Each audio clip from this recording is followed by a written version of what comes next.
Gaziantep Valim Sayın Davut Gül, Çin Başkan Yardımcısı Sayın İpek Teymur Külekçi. Türkiye bereket demektir. Liderlikse akıl ve kararlılık. Küresel salgına karşın ardı ardına rekorlarla 2021'de 211 milyar doların üstüne taşımak demektir. Küresel ticaretin yükselen güç merkezi olarak. Kıymetli konuklar, Gaziantep hem ihracatı biliyor hem de başlı başına tüm Anadolu'ya bir rol model oldu. İlimiz Türkiye'nin gelişimini çok iyi okudu. Yatırımlarını buna göre yaptı, markalarını buna göre oluşturdu ve ihracatı işin merkezine aldı.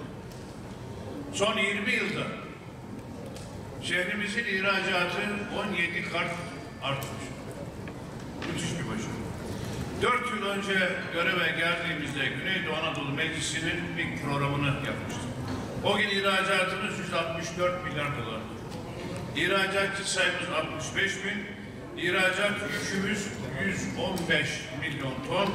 Gaziantep'in ihracatı 7 milyar dolar, Güneydoğu Anadolu bölgesel ihracatı 10,3 milyar dolar.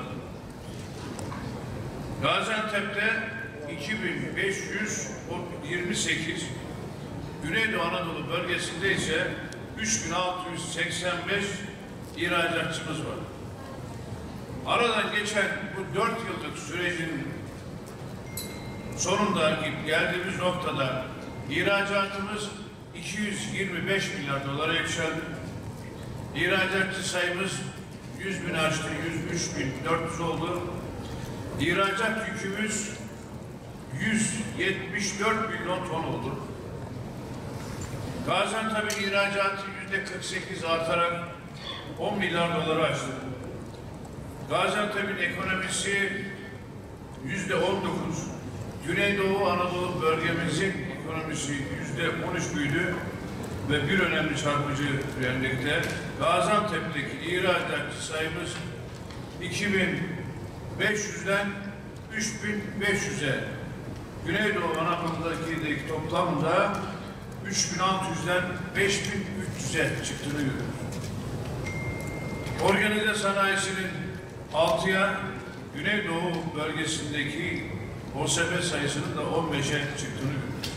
İnşallah yakında açılacak 2 OSB ile beraber bölgemizin ihracatını daha da artacağını göreceğiz. Gaziantep bu rakamlarla birlikte en çok ihracat gerçekleştiren 5. ilimiz. İlimizde bu 4 sene içerisinde elektrik elektronik sektörü %300, kuru meyve sektörü %102, hububat sektörü %70, halı sektörü %54, tekstil sektörü ihracatını %34 arttı. Gaziantep'teki tam 10 sektörümüz tarihlerinin en yüksek ihracatını 2021 yılında gerçekleştirdi. Bununla beraber Gazi şehrimiz 2021 yılında tam 100 ülkeye ihracat yaparak rekor. İlimizin ortalama ihracat mesafesini göz önüne aldığımızda ihraç ürünlerimizin taşınma süreleri ve maliyetlerinin düşürülmesi önümüzdeki dönemde çok daha anlamlı bir hale geliyor. 2021 yılında Gaziantep ihracatının %66'sı deniz yolu, %30'u ise karayoluyla gerçekleşti. Özellikle limanlara iniş sürecindeki maliyetleri azaltacak Gaziantep Mersin Yüksek Hızlı Tren projesindeki gelişmeler de bizlerin de takip ettiği çok önemli bir konu başlığı. Bu hattın bölgedeki ihracatçılarımız için önemi Sayın Ulaştırma Bakanımızla yaptığımız görüşmelerde de ifade ettik.